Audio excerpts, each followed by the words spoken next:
Hier, c'était mon dernier jour en tant que stagiaire associé dans mon service et en tant que stagiaire associé en général. Et puis, cela m'a donné une idée, celle de vous faire une vidéo pour parler des différentes erreurs que j'aurais pu éviter, des différents éléments que j'aurais aimé savoir avant de venir en France en tant que stagiaire associé. Alors, si ce style de contenu t'intéresse, reste jusqu'à la fin, s'il te plaît. Bonjour à tous, je suis le docteur Kenny Ariel, médecin généraliste formé en Afrique et actuellement en France, qui vient de terminer son parcours de stagiaire associé, lauréat aux EVC 2024 et qui débute très prochainement son parcours de consolidation de connaissances. Mon contenu est adapté aux médecins formés hors Union européenne qui souhaitent venir en France et s'intégrer. Alors, si ce style de sujet t'intéresse, tu as frappé à la bonne porte. Bienvenue. N'hésite pas à partager ce contenu avec d'autres collègues qui sont intéressés et surtout like, commente. J'aime lire vos différents commentaires, vos différents mails et je réponds toujours. Ce que je pourrais dire premièrement, c'est que l'Europe n'est pas le paradis, la France c'est pas le paradis, c'est pas aussi rose qu'on nous fait croire. Parce que quand moi j'étais en Afrique, que je parlais de venir en France, on me faisait croire, pas tout le monde, mais il y a quand même quelques collègues qui me faisaient croire que c'était très bien, c'était le paradis et tout. Mais loin de là, je suis pas celle qui vous vendra le rêve et vous fera croire que c'est le paradis ici, c'est dur. Ici, on gagne chaque euro à la sueur de son front. Du coup, il faut travailler dur ici. C'est pas comme nos gars au pays où tu travailles et à partir de minuit, tu peux te coucher, tu dors. Et puis le lendemain, tu rentres chez toi et tu es payé. C'est pas pareil, c'est dur. On fait face parfois à des pseudo-racismes, si je peux dire ainsi. C'est pas tout le temps, c'est pas tout le monde qui le fait, c'est pas forcément fréquent et puis ça varie d'un lieu à l'autre, mais oui, c'est pas facile. Les réalités en tant qu'étranger, médecins étrangers en France ne sont pas aussi roses qu'on le pense en fait. C'est pas facile à vivre. Secondairement, ce que j'aurais aimé qu'on me dise, c'est que le système est vraiment différent du nôtre. Nous n'avons pas les mêmes pathologies et que je ne dois pas m'en vouloir de ne pas tout savoir à mon arrivée.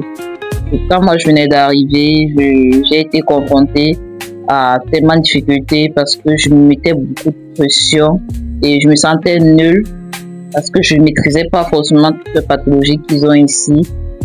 Et puis avec le temps, avec du recul, je comprends que c'est normal parce que nous n'avons pas les mêmes réalités, nous n'avons pas les mêmes pathologies, donc nous n'avons même pas les mêmes molécules. Ici, j'utilise un système informatisé, ce qui n'est pas le cas chez nous. Donc, ce que moi je dirais à quelqu'un qui vient, c'est d'être patient envers lui-même et de comprendre que dès le premier jour, ne serait pas au top de la forme. Un autre point que j'avais déjà abordé dans l'une de mes vidéos précédentes, c'est le fait que le système des médicaux et paramédicaux, c'est très différent de chez nous. Comme je l'avais dit, chez nous, le médecin est le chef de l'infirmier. Ce n'est pas le cas ici, le système est différent, c'est une collaboration, ils sont considérés plus ou moins comme des collègues, ils collaborent pour le bien-être des patients. Du coup, il y a des manières de parler ici au personnel soignant, c'est la manière de parler vraiment différente de celle de chez nous en fait, parce que vous n'êtes pas le chef en fait. Le chef de l'infirmière, c'est le cadre de santé et le chef du médecin, c'est le chef de service. Donc, c'est un élément que moi, je ne savais pas en venant et que j'aurais aimé savoir. Ça m'aurait empêché d'avoir des soucis avec le personnel paramédical dès mon arrivée. Un autre point, c'est que les patients ici sont très éveillés et puis la manière de parler aux patients ici est très différente de chez nous. Il faut tout leur expliquer. Je dis bien tout ce que vous leur faites, il faudrait le leur expliquer parce que ici, on porte facilement plainte. On écrit facilement des fiches d'incident, tous ces trucs. Mais il faut être le plus précis possible avec eux.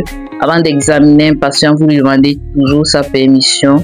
S'il y a des collègues qui ont eu des soucis pour cela, donc vraiment, la manière de prendre le patient, c'est pas pareil que chez nous. Un point important, c'était que, en tant que stagiaire associé, vous êtes au plus bas de l'échelle. Et dans certains services, et puis c'est pas tous les services, ça dépend des différents chefs de service aussi. Et dans certains services, même l'être soignant a plus de valeur que vous êtes juste bouche-trou. Dans certains services des urgences, vous êtes juste ceux qui doivent prendre des gardes que les autres ne veulent pas, qu'on n'est pas forcément valorisé et que notre voix n'est pas toujours entendue. Ça m'aurait évité d'avoir certaines frustrations quand je suis arrivée. J'aurais aimé le savoir et me préparer déjà psychologiquement, à savoir que bien que nous soyons médecins chez nous, lorsqu'on vient ici, on n'est pas forcément valorisé comme des médecins. Du coup, il faut se préparer psychologiquement pour que ça ne nous affecte pas autant que lorsqu'on n'est pas préparé.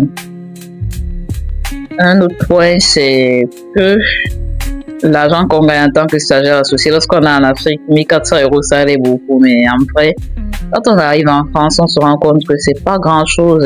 Au contraire, on est parmi les plus bas d'échelle. Bien qu'on ait un doctorat en médecine, on n'est pas valorisé. 400 €, c'est rien. Et du coup, il faut prendre 10 000 gardes. Et lorsque vous prenez beaucoup de gardes, les impôts vous coupent une bonne partie de vos gardes. Du coup, il faut savoir juger quelle est la bonne marge de garde à prendre. Du coup, c'est compliqué. Aussi, en tant que stagiaire associé de médecine générale dans un service de spécialité, il faut savoir que vous serez toujours dévalorisé et toujours au plus bas de l'échelle parce que bon, vous n'êtes pas spécialiste et vous vous retrouvez dans un service spécialisé. Même si vous avez des aptitudes, même si vous travaillez, que vous montrez que vous êtes compétent, vous ne serez jamais pris à votre juste valeur parce que vous n'avez pas le diplôme de spécialité.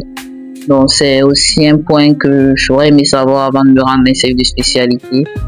Un autre point essentiel que j'aurais aimé qu'on me dise, c'est que 6 mois ça passe très vite. Et puis le temps passe ici beaucoup plus vite que chez nous en Afrique, je trouve.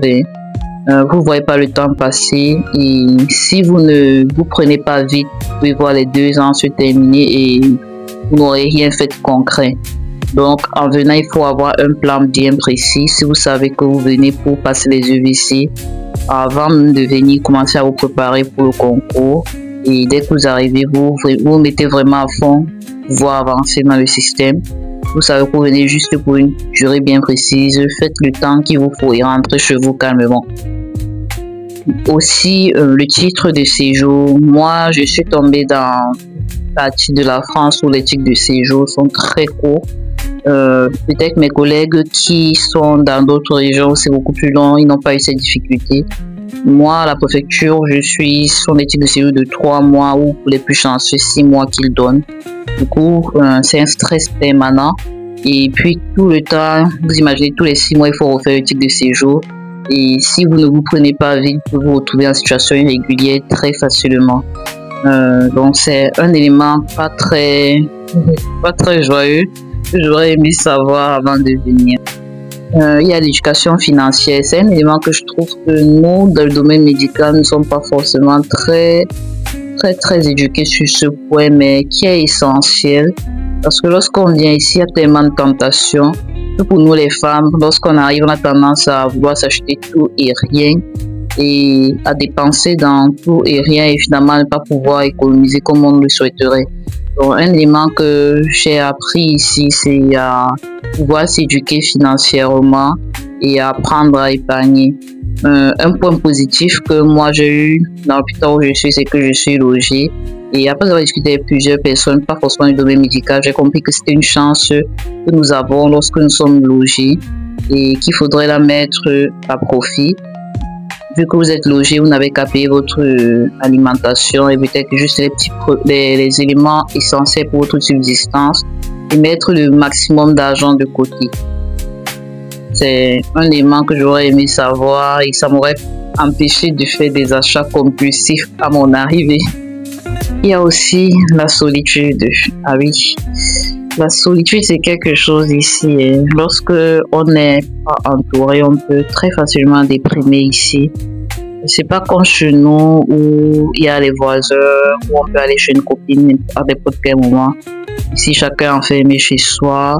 Même les communautés africaines ici ne sont pas forcément les plus sociables. En fait, tout le monde est dans son coin en fait. Donc très facilement on peut déprimer ici.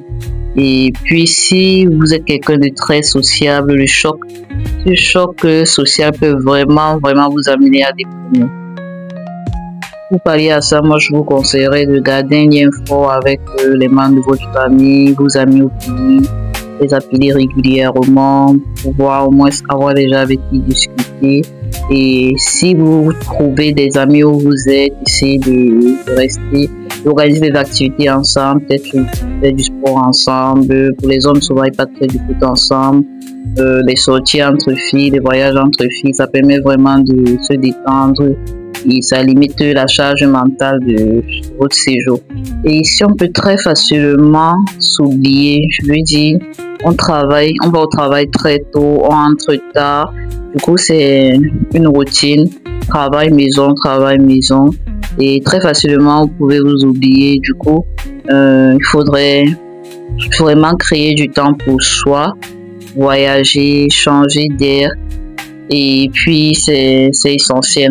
Bon, là, c'était mon retour d'expérience de mon année en tant que stagiaire associé. Je le fais en toute sincérité. Comme je vous ai dit, je ne souhaite pas vendre le rêve à quelqu'un. Et je souhaite que chacun en venant sache exactement où il va. Et puis, si mon contenu t'intéresse, like, commente, abonne-toi et partage à des collègues qui souhaitent venir en France. Si tu es en France et que tu es stagiaire associé ou que tu l'as été, mets en commentaire des éléments que j'aurais oubliés et qui pourraient aider des collègues qui souhaitent venir en France, des éléments que toi tu penses que ça t'aurait fait du bien de le savoir avant de venir. À bientôt pour une nouvelle vidéo.